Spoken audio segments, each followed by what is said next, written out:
As if you're waking up and you're kind of tired because you maybe can't fall asleep at night, you may choose to take sleeping pills. But there's apparently an alternative you may have never heard of, and Mark is here to explain why you should be cautious. Hey, Mark. Hey, so yeah, you're right. If you were one of the millions of people who reach for the dietary supplement melatonin, be careful because experts say it's got some risks. Consumer Reports explains what you need to know.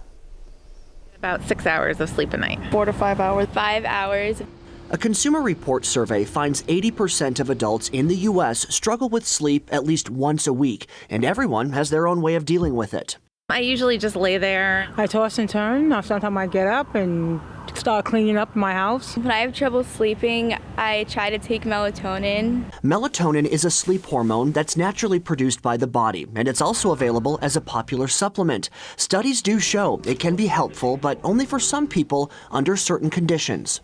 If you're jet lagged, if you have to work a night shift, or if you're getting older. For people who are 70 or older, your body might not produce enough melatonin on its own. Still, though, there are lots of other people using melatonin, but the big question here, is it safe? You should never take a dose of melatonin that's more than 10 milligrams, and you should actually consider starting, if you want to try melatonin, at only about 0.2 to 0.5 milligrams. Taking more than what your body produces can cause you to be sleepy or mentally or physically slow the next day. Since melatonin is not regulated by the same rules as prescription and over-the-counter drugs, look for labels from consumerlab.com, NSF International, USP, or UL. Those provide some peace of mind that a product actually contains what's on the label. Also, check with your doctor before starting melatonin. It can interact with blood pressure and diabetes drugs. Also, be aware of possible side effects. Melatonin, some people report dizziness or nausea, or they say they're drowsy the next day. So, it's best not to drive when using it.